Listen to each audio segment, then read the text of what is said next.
রবিবার রামনবমী উপলক্ষে আমতলী বৈষ্ণবটিলায় অবস্থিত শ্রী সাইবাবা মন্দিরে অনুষ্ঠিত হল এক বর্ণাঢ্য ধর্মীয় উৎসব। এই উৎসবে অংশ নেন ত্রিপুরার মুখ্যমন্ত্রী অধ্যাপক ডক্টর মানিক সাহা এবং রাজ্যের অর্থমন্ত্রী প্রাণজিৎ সিংহ রায়। মুখ্যমন্ত্রী মন্দিরে পুজো দেন এবং ভক্তদের সঙ্গে শুভেচ্ছা বিনিময় করেন। প্রধানমন্ত্রী নরেন্দ্র মোদীজি দেশকে সামনের দিকে এগিয়ে নিয়ে যাচ্ছে।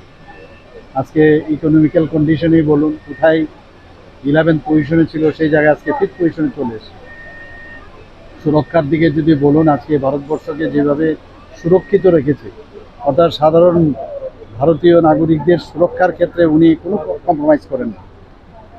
আমরা ইনফ্রাস্ট্রাকচার ডেভেলপমেন্ট হোক, মানুষদের আর্থসামাজিক উন্নয়ন হোক, গরিবদের জন্য মানে লাস্ট প্রান্তের যে ব্যক্তি তাদের জন্য করার যে ওনার চেষ্টা, সেটা কিন্তু পণ্ডিত দীনদয়ালজির কথা মাথায় রেখে সেটা করছেন। আমরাও তদ্রূপ আমাদের এই রাজ্যে আমরা সেই মার্গদর্শনে আমরা কাজ করছি। আপনারা নিজেরাও দেখছেন, সমস্ত ত্রিপুরার মধ্যে কিন্তু একটা বাতাবরণ একটু আলাদা হয়ে গেছে। আগের মতো নেই, একটা উচ্ছৃঙ্খল একটা বাতাবরণ ছিল, মানে ঘোলা জলে কিছু করা এই ধরনের এখন অবস্থা নেই। মানুষও আমাদের উপর বিশ্বাস রাখছে। আমাদের বিভিন্ন যে ধর্মস্থানগুলো আছে সেগুলোকে আরও শক্তিশালী করার ক্ষেত্রেও আমরা, মাননীয় প্রধানমন্ত্রীজি তো করছেনই, আমরাও আমাদের মতো করে আমাদের বিভিন্ন যে ধর্মস্থানগুলো আছে তাকে আমরা শক্তিশালী করছি। আজকে এখানে মানে 4 বছর এখানে আজকে যেখানে আমরা আসলাম সাই বাবার যে মন্দির, সেখানে আমরা গতবারের আগের বছর আমি এখানে এসেছিলাম, এবারও এসেছি এবং খুবই ভালো লাগছে যে বিভিন্ন জায়গায়, কারণ ধর্মপ্রাণ মানুষ আমরা ত্রিপুরার মানুষ কিন্তু সাংঘাতিক ধর্মপ্রাণ মানুষ। এবং এখানে বিশেষ করে যারা মায়েরা, বোনেরা, মেয়েরা আছে, ধর্মের প্রতি এত বেশি বিশ্বাস, আস্থা, এবং এই কারণে আস্থা আছে বলে আমরা আস্তিক।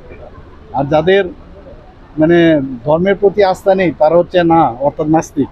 আচ্ছা, এই অবস্থার মধ্যে অত্যন্ত এই যে ধর্মস্থানগুলোতে আমরা যখন আসি, কোনো না কোনোভাবে আমরা ভগবানের সাথে একটা কানেকশন পাই, অর্থাৎ নিজের ভিতরের অন্তরাত্মার সাথে আমরা একটা কানেকশন পাই। আর এটাই সবচেয়ে বড় থেকে ত্রিপুরাবাসীর কল্যাণে আজকে আপনি এখানে বিশেষ পূজা ত্রিপুরাবাসীর কাছে আজকের এই দিনে বিশেষ করে কি বার্তা দিতে চান?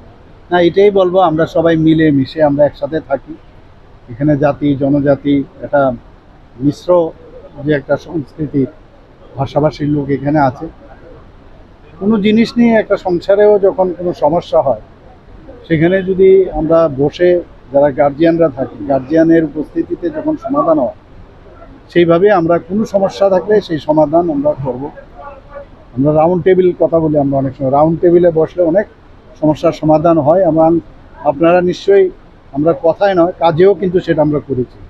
বিভিন্ন জায়গায় যখন কোনো সমস্যা হয়েছে, আপনারা দেখেছেন এরকম একটা অবস্থা হয়েছিল, অনেকে এর মধ্যে চেষ্টাও করেছিল যে কিছু একটা যে আরও উত্তেজনা বাড়ানো যায়, কিন্তু মানুষ আমাদের উপর আস্থা আছে, তো সেই আস্থার উপর ভিত্তি করেই আমরা কিন্তু সমাধানের পথে আমরা কাজ করি।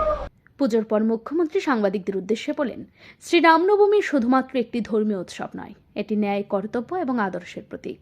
এই ধরনের উৎসব সমাজে সৌহার্দ্য, ভ্রাতৃত্ব এবং একতার বার্তা বহন করে। আগেকার সময় মানুষ ঠিকভাবে পুজো করতে পারতেন না, এখন রাজ্যে শান্তিপূর্ণ পরিবেশ বিরাজ করছে, তাই মানুষ আনন্দের সঙ্গে ধর্মীয় উৎসবে অংশ নিচ্ছেন। তবে যারা পূজা বা ধর্মীয় অনুষ্ঠানে বিশ্বাস রাখেন না, তারা এই আনন্দে সামিল হতে পারেন না। অনুষ্ঠানে ছিল ভক্তদের বিপুল সমাগম, আর মন্দির প্রাঙ্গণ জুড়ে ছিল উৎসবমুখর পরিবেশ। আয়োজক কমিটির তরফ থেকে মুখ্যমন্ত্রীকে সম্মান জানানো হয় সংবর্ধনার মাধ্যমে। উৎসব উপলক্ষে মন্দিরে বিশেষ পূজার আয়োজন, প্রসাদ বিতরণ এবং ধর্মীয় অনুষ্ঠানে অংশ নেন বহু ভক্ত।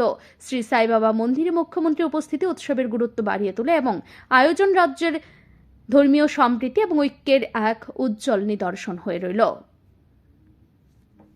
ব্যুরো রিপোর্ট, ঋদ্ধি নেটওয়ার্ক।